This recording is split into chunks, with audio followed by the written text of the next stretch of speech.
Hello, everyone. We have Amber as our guest today. Hello, everyone. Amber, thank you so much for stopping by. You have a great journey that I think our viewers will enjoy listening to.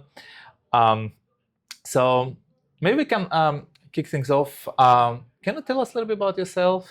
What are you up to, and how did you get here? Yeah, so my name is Amber. I graduated from University of Michigan and got my CS PhD last year. And my Congrats. PhD thesis is mostly about machine learning system, like how to serve and train large language model on thousands of GPUs more efficiently or scalably.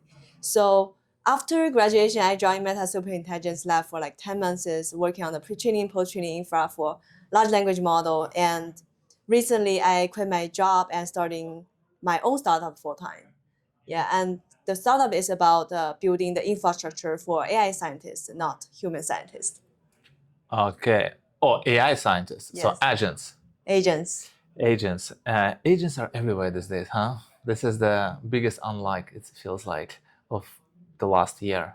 Yes, and going to be more because I feel like a lot of people's life is actually not changed, especially outside the tech. But in the near future, everybody will feel that more. So for the AI scientists, so who are those agents? Like what they do? Yeah, so they do whatever human researchers was doing during the research process. So starting from literature review, brainstorming, experimenting, and maybe writing the paper as well. Okay, so of course you're a scientist. So I would assume that probably the most time-consuming thing is gathering information and processing that information, right? To understand the landscape of the field before you start arriving somewhere by your own. Yeah. Is that the problem you're solving mostly? Yeah, not really, but I can comment on that. So I think a lot of people are actually working hard on building more intelligent AI scientists. For example, how to do better literature review, Right. how to do better ideation, do better experimenting. But I'm taking a different approach. Okay. So no one is actually touching the ecosystem or research infrastructure of AI scientists, because for the past 100 years, all those infrastructure and ecosystems are designed for human researchers who has limited bandwidth. For example, like paper PDF or peer review system conferences, they are all designed to accommodate the limited bandwidth of human. But now AI scientists become the major contributor of research. We should rethink the whole infrastructure from first principles, because AI scientists can brainstorm, literature review, experiment at infinite scale. So yeah, the producer and consumer change, then we should also change the infrastructure. So, the speed of scientific progress is not bottlenecked by the infra. So is it a tool or it's a solution? And what I mean is, do you build that infrastructure for the eventually human being in the loop to gather and do something with the output of your infrastructure? Or you want to basically have an end-to-end AI scientist be able to come up with their own research results and publish them with the name of your company as the, Yeah, so I don't make assumptions on what kind of AI science process they're doing. Like we can do human in the loop, we can do fully AI scientist, fully autonomous. But we are mostly building the infrastructure for AI scientists. So, for example, how they communicate. For example, how does the research knowledge should be present to AI scientists rather than like just paper PDF, because paper PDF essentially is designed for human reviewers to convince them with a very polished story in like 8 pages. So they have to strip out all those very important details, very important thinking process and failure attempts, because human cannot read all of that. So, but they are very important for AI scientists, to understand, reproduce, and extend the research. And that is why like the research ecosystem should be changed. And from the research artifact point is more like starting point, where we argue that the format of research knowledge actually matters a lot more than you think, because that's how like knowledge get compound in the human history. After human invents language, and that is when the human wisdom start accumulating. Similar to the format of the research artifact, if we define it very well for AI scientists, then we start compounding the knowledge. So big part of it would be like data pre-processing, like changing the format maybe from the PDF to XML or like, and then like extracting different like a hot takes and kind of like, does the organization even need to be like a natural language in that? Yeah, sense? Maybe it's, but still, I still feel like natural language is a great invention, because it basically contains all different informations. For example, you can use numbers to represent a parameter, right? But you cannot explain what is this parameter, what is its functionalities, without actually using natural language. But I believe there are many ways, like using code, using like formula, using numbers. There are many ways to represent the research. But natural language is more like a superset for all of them. Right. But natural language also was invented for humans to communicate, right? Yeah. So there's a probably, and it's created by humans. So there's probably a lot of inefficiencies in that realm. Yeah. I think it's an open question, like how can we make it more token efficient? For example, yes. An interesting example is like Chinese. Right now, if you read that, it's very long, but I still think it's shorter than English. But in Asian Chinese, it's even shorter. Like 8 character can mean a paragraph today. Anyway, it's just a way of how we define language. And maybe there's a potential in the future we invent more token efficient language. Yeah. I totally can see that. I actually had this conversation another day.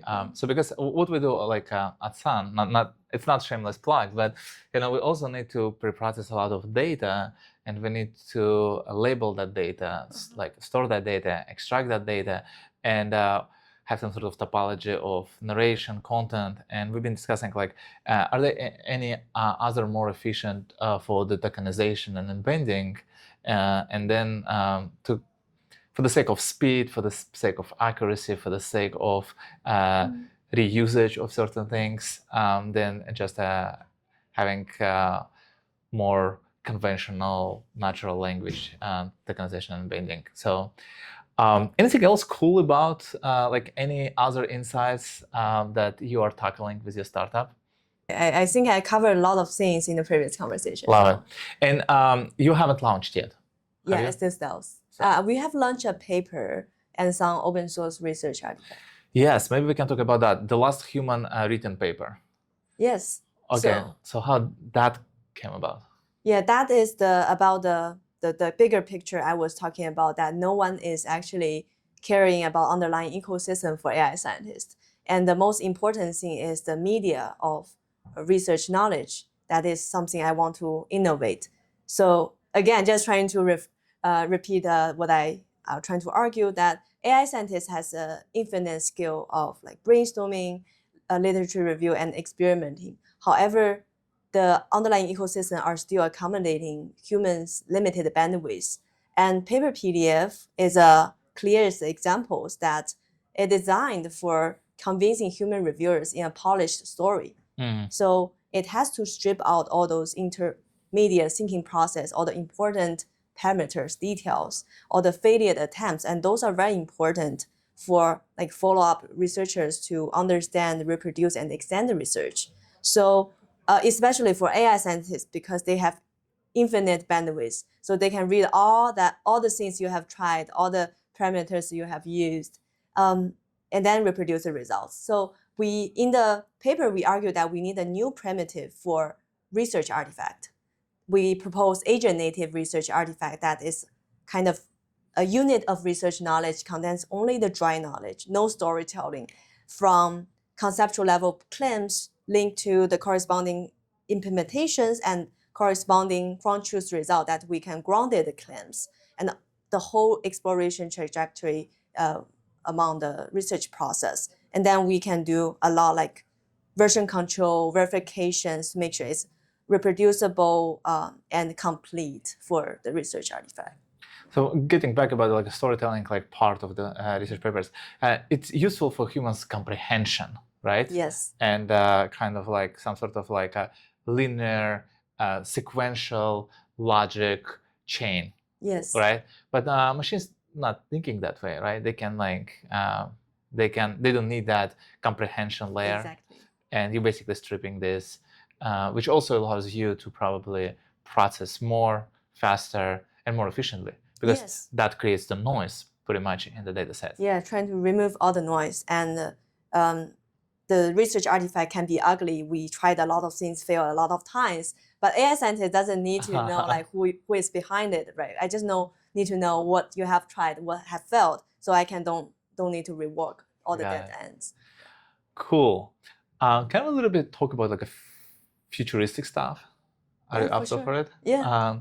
So what do you think? Like, of course, there's a lot of talks about this, like world models and whether or not the LLM is the ultimate station for the thinking models. Do you have any view on that?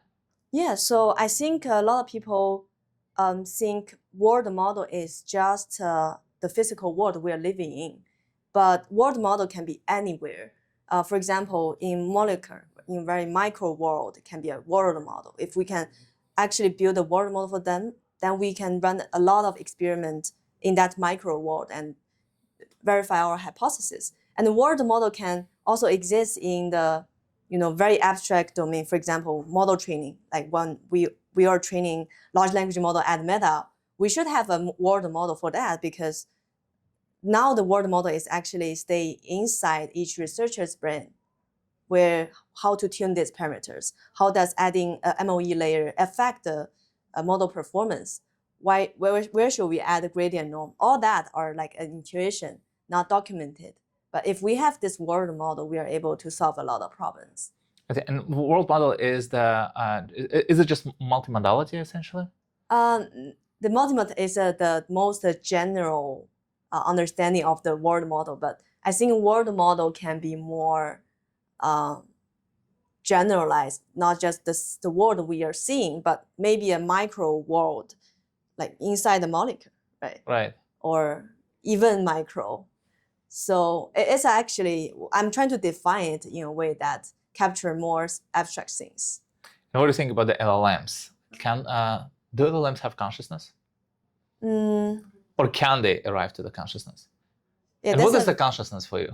Let's start from that. Very philosophical questions. Yeah. I think a lot of research has tried to understand whether they have it or not.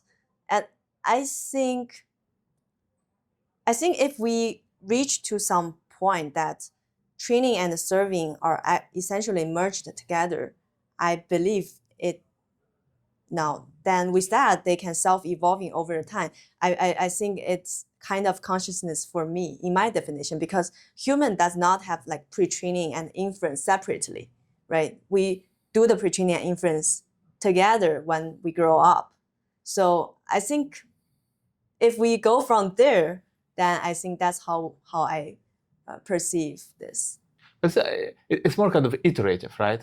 Like it's like more like a spiral versus like a phased out, right? Like yes.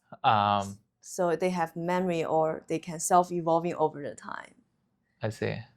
And do you think LLMs is the answer, like the ultimate answer, or do you think there's like we need a bigger breakthrough to arrive there?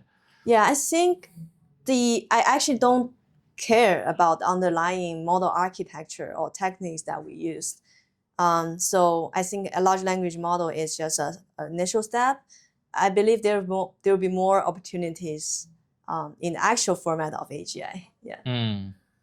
Love it. Beautiful. Is there anything you would love to tell our viewers? Maybe like I don't know who are our viewers. It actually might range. It might range from like maybe students who entering the space of AI, and they're like, because what you want to do, you want to position yourself for the next wave, right? Because you need to like go like